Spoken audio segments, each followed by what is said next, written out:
Alright, next one. Blue Tonic with his 5 questions. Bloody hell, we're hitting the half an hour mark already. I'm going to have to quicken the pace a little bit, I think. Break this into chunks. Sorry, guys. Rabbiting on, honestly. Alright, question 1. Much like yourself, I love the ST and have done since 1990.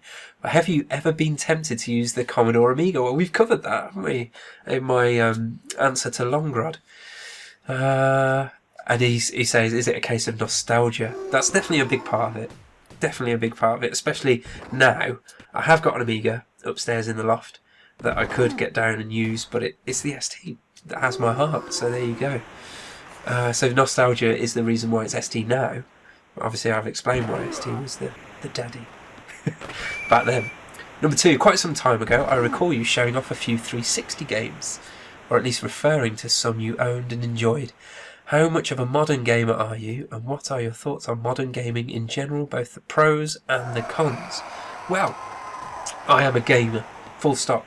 I don't consider myself to be a retro gamer, even when I'm playing classic games. That's what I'm doing, I'm playing classic games. You know, when you listen to an old album, you don't consider yourself to be a retro listener. You know, when I'm listening to Led Zeppelin 1, I'm listening to Led Zeppelin 1 because it's brilliant, okay? It's exactly the same is the way I feel when I play Pac-Man. I'm not retro gaming, I'm just playing a great game and enjoying it. So that's how I feel about the modern and retro. I think it's a false dichotomy. I don't think there should be this cut-off point where that's retro and that's modern. I just like gaming, and if a game is good and I can get access to it, I will play it, whether it's considered modern or retro. So there you go. Number 3, whether they are atrociously unplayable, universally panned, or even remain great experiences for that matter, what ST games make you nostalgic? Name as many or as few as you like. Well, I've rabbited on for ages already, so perhaps ST games that make me nostalgic, not necessarily my favourite, but ones that make me nostalgic. Let me think. There are ones that remind me of specific times. When I was at university, I had my Atari ST there, and my mate used to call it the Speedball 2 machine because he didn't think it was worth putting anything else in the drive.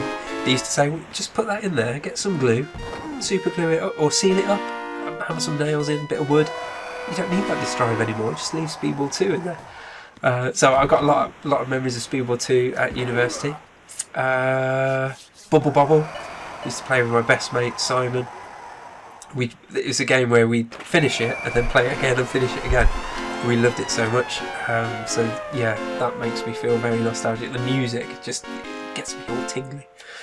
Number 3, what else shall we say? Let's say Championship Manager 93. Fantastic memories of just playing for that for hours and hours and hours with my mate Mike and my uncle. We'd never have the same staying power as him. We would always start a game and then play it for a couple of hours, and then we'd be like, bored now, Mike, should we go and shoot some hoops? So I used to have a basketball net in my back garden. Let's go and shoot some. Yeah, we'd go shooting some hoops, and then like an hour later, my uncle would stick his head out my bedroom window and be like, "Oh, I just signed George and Dar for you, Mark. Is that all right? Yeah, brilliant. Yeah, you're doing well. Yeah, you're about 3rd in the table." He'd just pop his head out now and again. He'd basically be managing all 3 of our teams. He was absolutely addicted to that game. And I remember he actually came over to stay with us one Christmas, and he played Championship Manager constantly throughout the whole of Christmas Eve. All of Christmas Eve night until Christmas morning. We all got up ready for presents and he was still playing it. Absolutely nuts. But there you go. Yeah, so there's 3 that make me feel really nostalgic. Number 4, an updated core collection vid is overdue. Is it? Right, well, we better get that sorted then. Number 5, gaming aside, what are some of your other hobbies and interests? Well, I mentioned some. I like to read. I'm reading Game of Thrones at the moment. I didn't really enjoy it, actually. I always thought, I'm not really into fantasy very much. But I do, Lord of the Rings is my favourite book, paradoxically. But there you go, I'm not really into fantasy, generally speaking. And people keep telling me that Game of Thrones is brilliant. It's brilliant. You gotta watch it. You gotta read it. And it came down to deciding, do I watch it or do I read it? I thought I'd rather read the originals because I tend to do that most times. So I'm doing that, and it's brilliant. I'm about halfway through the first book. Honestly, it's fantastic. Even if you don't read fantasy, it's worth reading because the humanistic side of it, the emotions involved, and it's about family. Really, it's not about dragons and orcs. It's about family. It's fantastic. All right, number 5. Gaming aside, what? Oh no, I've answered that one already. Yeah, let's answer that again. I'll tell you what, though, I will say some of my other hobbies. I like to play guitar. Not much time for it at the moment. I'm not in a band or anything, but I used to be. I love playing guitar. There you go. That's those answered. Thanks, Blue Tonic. Alex, I have to give a shout out to Alex because in the very early days when I was first starting my channel, he was really supportive. So yeah, thank you, Alex. Look at me now. I'm all grown up. Okay, Cosmonaut. Number 1. Do you agree there is something very British about the Atari ST? I'd like to know if Cosmonaut, are you British? That's quite a peculiar thing to say. If you're British and you identify as British. Because it was, I don't know, to me it's very American. Because it's Atari. You know, it's an American company. You turn it over and it tells you on the back, on the bottom. So I always thought it was quite exotic. It's from America. I'd gone from the Amstrad, which is that is very British, the Amstrad, to the ST, which was all exotic for me. I don't know. I can't put my finger on it, but it certainly just has some quaint British aspect to it. I'm gonna throw that back to you, Cosmonaut, because I want to know.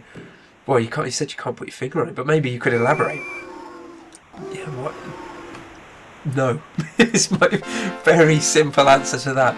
It's not. Honestly, it always felt very American to me. So, I don't know. I'd be interested to hear more from you about that. Number 2, will you review Entombed? I will. I'm ever so sorry. You've obviously recommended that or requested it, and I've missed it somewhere down the line. Probably during one of my many hiatuses. I will. I'll do that for you, chap. No problem. And it was on a ST format cover disc, so I've definitely got it. Where are we? Number 3. Have you ever dabbled in music creation? Yes, I have. I've made chiptunes. I have made tunes on Quartet, which was like a sequencer with a difference. It was a sequencer for samples, but you used to put your samples on a timeline that was a stave, a musical stave. So it was very different to your normal hexadecimal hacking. You know, it feels like hacking, doesn't it, when you're using a normal tracker? But yeah, so I used that because I was learning about music at the time, quite new to the guitar, and I actually created quite a few Beatles tunes on Quartet. I don't think I've got those anymore. In fact, I'm fairly certain I haven't, which is a real shame because I used to hear those now. I bet they're terrible. Number 4, what modern games do you play, if any? Well, I've answered that. Number 5, do you like football? If so, who do you support? Well, I could rabbit on about this for ages because I used to love football. I used to be a Birmingham City season ticket holder, and I've properly fallen out of love with football massively. And there are a few main reasons why. The fans, the people who used to sit by me were just so annoying, so partisan, so I know better than the manager. You know, I was surrounded by hundreds of coaches, and all of them clueless, and it was just irritating, and I hated it. Racism is one thing that I cannot stand in any place in my life. It just rubs me up the wrong way, and there was some of that going on, so that was a reason. And the attitude of footballers, just horrid. The vast majority of them are cheats, gamesmen, pansies. Whenever they get kicked, they roll. You know what I'm talking about. You've all heard these arguments a million times before. But those things properly made me fall out of love with football. But I've recently found a way back in, to be honest. My mum is a huge football fan, and she used to play when she was younger. And she's just bought a season ticket for the Birmingham City ladies team. And she's asked me if I want to go along as well. and she's kind of feels similar, not as extreme as I do, about men's football, but she said that like in the stand there's no negativity. Now for me, football fans and negativity go hand in hand, so that's really weird. In the stands, all the fans mix. She said she went to a Chelsea game, there were Chelsea fans next to her, there were Blues fans next to her. And she said that the attitude of the players was amazing. There was no history on it, no arguing with the referee, or very minimal arguing with the referee, no swearing, no...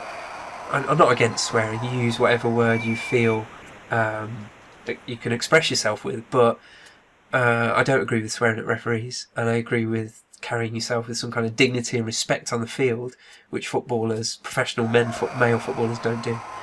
So anyway, that would be really interesting. I will go along to ladies football and we'll see. Maybe it'll rekindle my interest again. Hopefully it will, because I've got some fantastic memories of football. But yeah, there you go. Birmingham City, my friend. Birmingham City. Thanks for those questions, by the way. Very interesting. Lilac Floyd says, do you play modern games? This seems to be quite a popular question, but I've answered that. Yes, both PC and Xbox 360. Why do we as retro gamers prefer chip music? Now this is an excellent question, because that's something that came up when I made my video of my top 10 favourite ST tunes. What's amazing is, when I was first experiencing the ST, like when my uncle had one, when I went round to my best friend's house and he and his friends had one, what was really wowed me were the samples. You know, whether it was just a whole piece of sampled music, or a sequenced sample music, or samples of voice. You know, it'd be those things I'd be like, wow, that's amazing. You know, coming from my Amstrad CPC to that was just like, this is the next generation. But now, looking retrospectively, the entire top 10 were chiptunes. So what's happened in the interim? Why? And I think it's to do with how well something ages. And I think this is why the ST is, you know, really liked by a lot of chipped musicians. It's that sound has aged brilliantly. Because if you try, it's like Uncanny Valley, right, where you build a robot to make it look human, but the more you make it look human, the more weird it looks. It's kind of like that with old music back in the day. The more they tried to make it sound like proper real music, the more it was a bit naff and a bit doesn't sound right. Whereas the properly abstract, oblique sounds that were made by the the chips of the time, like, you know, the YM chip in the ST or the SID chip in the Commodore 64, you know, they haven't aged. They're not meant to sound like real instruments. They've got their own character, and that can't age, you know. And I think that's why, or at least it goes some distance to explaining why they're so popular these days. But, you know, there are some brilliant orchestral pieces of music in games as well these days. So, you know, swings and roundabouts. A personal question. You mentioned that you studied for a degree. What did you study? Well, I'm still actually studying. I'm doing it part-time, so it just feels like I'm studying forever. But I'm studying... well, my foundation degree was in early years. So, like, early education, children and their families. And now I'm topping it up to a full degree, and that's called Integrated Working with Children and Families. So we've kind of moved away a little bit from the educational side of it, and more looking at healthy development of young children and how to support their families and things like that. So it's slightly more with the social aspects of things as well. But yeah, it's fascinating stuff. What I really like about my degree is it doesn't say, here is the answer, learn it, regurgitate it. All the time we're told, you know, read well, listen to people, but be critical. You know, take things on board, but give them your own spin. There's no right answer. And yeah, I really appreciate that kind of thing. I've really enjoyed it so far. Thanks, Lilac Floyd, those were great. Okay, I'm running out of time here. I'm going to have to get to uni in a bit. Duction says, let's see... I'm looking for a second-hand ST. What model should I go for? Well, you could go for an STFM, and that's compatible with lots of games from the early period, almost all games from the early period. You could go for the STE, which has some. There are some STE only games. There are also games that are enhanced for STE, so better on the STE, and they obviously overlap in the middle. But some very early games don't work with the STE. So, it's hard to give a definitive answer. I will say this: you should buy at least an ST with 1 megabyte of RAM. You should do that because that opens up the games that you can experience massively. So yeah, make sure you get 1 meg of RAM. And as I say, if you're interested in really early stuff, especially originals, then you need an STFM. But if you want the best ST that will give you the best experience, you probably want an STE. They're also easier to upgrade the memory later if you want to go up to 4 meg. If I were in your position, obviously I've got both, but in your position I'd go for the STE, because some of those earlier games have been patched to work on later machines, obviously, not the originals. And I think you're not really missing out on that many good games from that early period. There are some. But yeah, go for an STE, 1 megabyte at least, and I don't think you'll regret it. Oliver Frenchy says, graphics are becoming increasingly important by today's standards. A few games like Fez and Minecraft have proven that they aren't hugely needed. Do you think that graphics are important, especially with you having played so many retro games? And where do you see them going in the future? Now, I'm going to disagree with Oliver Frenchy here. His opening statement, graphics are becoming increasingly important by today's standards. Back in the day, graphics were very important. When I was buying games for my Amstrad CPC, the first thing I would ever do is turn over the cassette and look at the screenshots. When I was looking at a magazine review, the first thing that would catch my eye would be the screenshots. Graphics were really important then. You look back and see primitive graphics and say graphics weren't important. But they were. They were really important, to me at least. Very important. And then next you say a few. I'm sorry, I don't mean to lay into you on this. I really appreciate the question. It really got me thinking. So I really appreciate that, but I'm going to disagree with you. A few games like Fez and Minecraft have proven that they aren't hugely needed.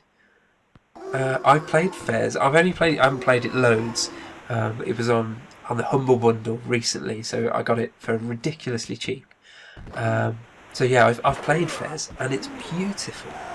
Right, just because it's sprites and it's blocky and you can see the pixels doesn't mean that the graphics aren't important. It's absolutely beautiful and an integral part of the experience, and especially for Fez, the whole idea is it's a 2D world that all of a sudden has this third dimension, and it kind of shocks everyone. And this is, you can tell I've only played the first 30 minutes or so, but that's the premise of the first 30 minutes. Everyone's 2D and everyone's going, cubes don't exist, no such thing as cubes. Depth, what's depth? No.